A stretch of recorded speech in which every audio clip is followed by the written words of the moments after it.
Asan na ba yan? Okay. Ito yung reaction ng mga presidente. Panoorin natin yung mga tatakbong presidente. Ibinahagi ng ilang presidential at vice presidential aspirant ang kanilang opinyon tungkol sa pagbabakuna, no vaccination, no right policy at iba pang issue. Yan at iba pa nilang aktibidad sa pagtutok ni Sandra Aguinaldo. Tanong ni Senador Panfilo Lacson, may sapat ba raw na bakuna para sa mga gustong magpabakuna? Ako na akong sasagot. Senator Lacson, for your information, sa tagal-tagal ng sobrang daming bakuna, na minsan nga nilalangaw na eh. Dati nilalangaw na. Alam niyo ba yon? Wala nang pumupunta sa bakunahan. Marami na nga na-expired eh. Bakit? Kasi nga hindi na nagpupunta sa bakunahan yung iba. Ayaw magpabakuna. Ayan ang naging problema ng gobyerno. Ayaw magpabakuna. Kaya nga yung tama ng tindi ng bakuna ng COVID nasa karamihan nasa probinsya. Bakit? Yung mga taga-probinsya ayaw magpabakuna kasi akala nila magiging zombie sila. Kaya nga less sa Metro Manila, kaya nga pumalo na lang tayo sa 200, 300 no? Minsan ata nag 100 plus pa ang mga nagkaka-COVID na lang. Bakit? Sa Maynila walang problema, halos lahat nagpapabakuna. Pero sa probinsya yun ang malaki yung problema. Talagang ang daming mga nasasayang na bakuna dahil hindi nagpapabakuna tao. Tas sasabihin ninyo na hindi sapat ang bakuna? Hindi nyo naman sinasabi, tinatanong nyo lang. Are there enough vaccine? Kaya nga ako na sasagot, more than enough. More than enough vaccine. As sa katunayan na pinag-uusapan na nga ngayon, hindi na yung booster shot. Yung second booster shot na pinag-uusapan ngayon kung kailan. Kasi nga sobrang dami na ng supply. Ngayon na lang nagkukumahog ngayon yung mga taga-probinsya at saka yung mga ayaw magpabakuna dito sa Metro Manila. Ngayon na lang sila nagpipipila uli. Bakit? Dahil nga sa patakarang no vaccine na bawal kang lumabas. Wala daw unfair ang no vaccination, no right policy ng gobyerno. Yan ang hirap kasi sa mga politiko natin di ba? Kaya nga sabi ko nga dito pa lang makikita mo na kagad anong klaseng leader ito mga ito pag naging presidente ito mga to. Di ba? Ano to? Ba't di mo alam? Hindi, as simple as this. Hindi mo alam na more than enough na yung bakuna natin? How come? Hindi, di ba? How come? How come you didn't know na marami na tayong bakuna? Kaliwat kanan sa news yan I mean, you don't have to be in the government to know it. Makikita mo sa news, kaliwat kanan. May mga bakuna. Before this Omicron, before this surge, ang daming bakunahan na expire dahil hindi nagpupunta yung mga tao. Di ba? Dapat daw ikonsidera ito dahil maaaring yung gusto namang mabakunahan ay paparusahan dahil sa pagkukulang ng gobyerno. Kung available naman daw ang bakuna, may karapatan din naman daw ang tao na mapangalagaan mula sa mas mataas na banta ng impeksyon. Tutol din si Senator Manny Pacquiao sa pagbabawal sa mga unvaccinated. Tutol din si Pacquiao.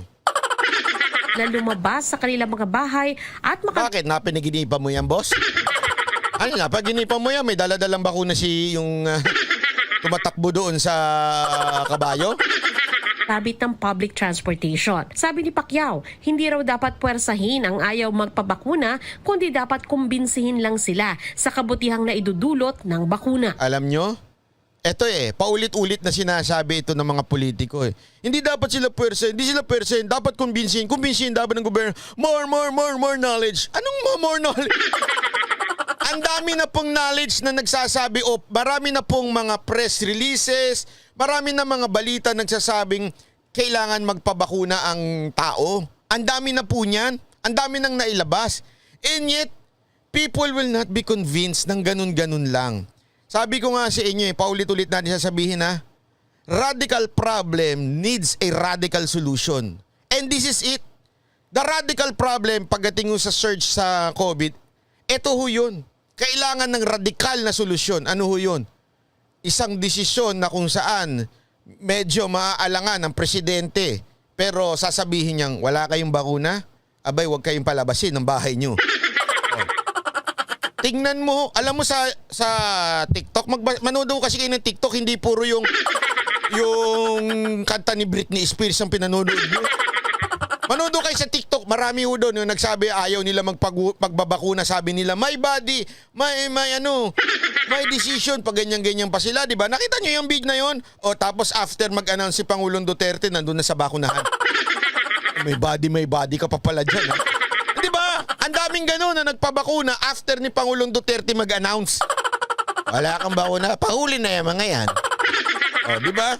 Hindi yung pag hindi ka nakapag-vaccinate hindi ka na pwedeng pumasok o bumili ng mga pagkain. Pangit naman yan. Parang inalisan mo siya ng karapatan para mabuhay. Binisita ni Manila Mayor Isko Moreno ang drive-thru vaccination site sa Luneta para sa pagpapabooster shot simula alas 8 ng umaga. Ayan, si Moreno, instead of saying no, booster shot. Mag-booster shot na kayo. Tingnan nga natin kung anong sasabihin itong maman to. Bukas, araw-araw daw itong gagawin hanggang alas 5 ng hapon at bukas din kahit sa mga hindi taga Maynila. Dalhin lang daw ang vaccine card ninyo at basta pasok kayo sa unang Isipin nyo drive-thru vaccine. Oh my golly, this is good. And kahit hindi ka taga Maynila. Naku po, ang sarap pakinggan. Ang sarap pakinggan.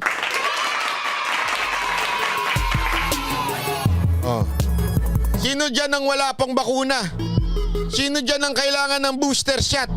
Pila na! Di ba? Pasensya na pero totoo ito Yung iba dumadaldal. Ito gumagawa. 300 sasakyan na may 4 na gulong, mababakunahan kayo sa araw na yun. 300 per day ang pwedeng pumila dyan. Sana may McDonald's din dyan. Kwento ni Moreno, may mga nagrally kahapon sa Maynila kontra sa pagbabakuna. 4 na tao raw ang nakulong at nakasuhan dahil Nako dito. po! Yung mga nagrally! 4 daw doon nakulong. Bakit kaya nakulong yun, ha? Kung malaman ninyo na yung mga unvaccinated, kakaunti na lang kayo. Ininsulto mo pa? Sorry pero alam mo pasensya na pero nagustuhan ko talaga yung banat niya dito Sabi niya, yung mga walang bakuna, konti na lang kayo. Pero kayo yung posibleng mag-infect at magkalat at posibleng mamatay kapag hindi kayo bakunado.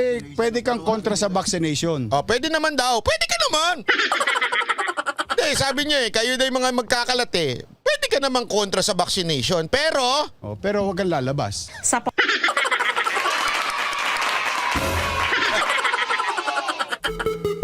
Isko mukhang tumitikas ka na ngayon Ganyan lang ng ganyan. Sa tingin ko, sa totoo lang kasi dito mo makikita. Sorry wag ko kayo magagalit. Pero eto ho yung may leadership. Sa tingin ko lang okay, hindi ko kayo sasabihan hindi ko siya ikakampanya para sa inyo. Pero ito lang masasabi ko.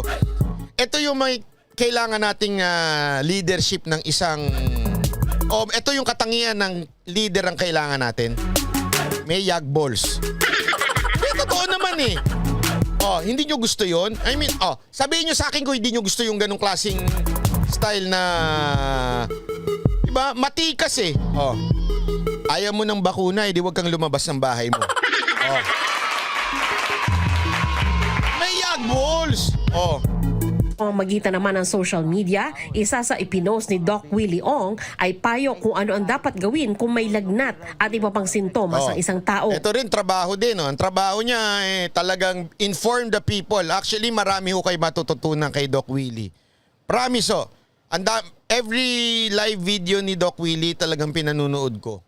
Sa isang online press conference, inilatag ni dating National Security Advisor Norberto Gonzales ang isinusulong niyang social democracy. Ayon din kay Gonzales, dapat pigilan ang pagbabalik sa Malacanang ng isang Marcos na aniya ay nangangampanya gamit ang nakaw na yaman. Dapat din daw labanan ang pagsisinungaling at pagbabago sa ating kasaysayan ng kung ano ang tunay na nangyari noong panahon ni dating Pangulong Marcos. Sagot ng tagapagsalita ni Presidential Aspirant Bongbong Marcos, may mga payag daw na mas mainam na hindi na lang pansinin.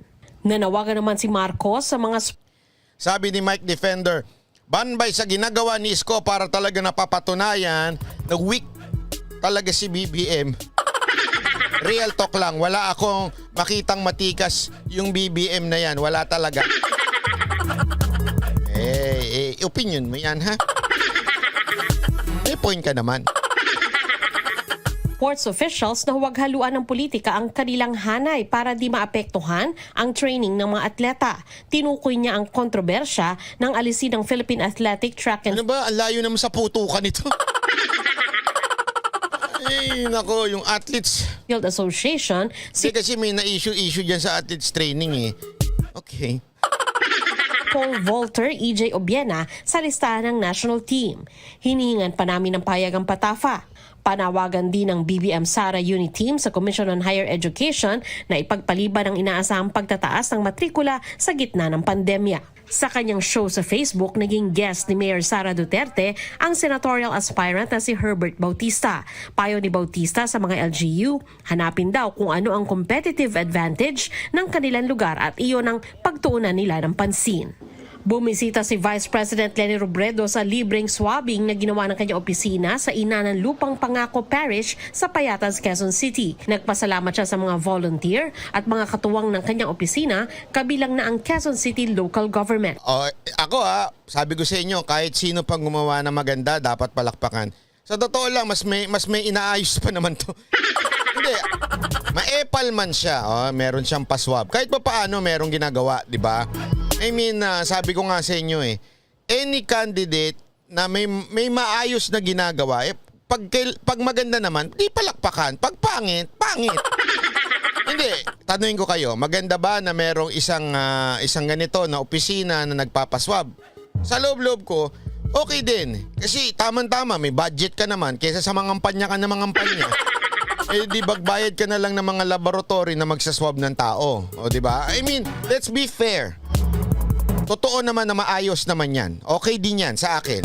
Kesa sa nakababad ka lang sa bahay mo.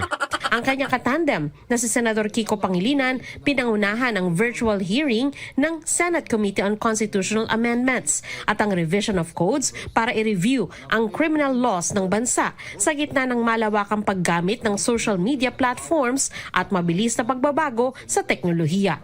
Nanawagan si presidential aspirant Bakit ba kasi Leody Guzman tinatanong yan? elect ng full transparency. Ayoko bigyan ng espasyo yan dito sa akin. Namin ng reaksyon ang DOTR. Sandra Aguinaldo. Ito.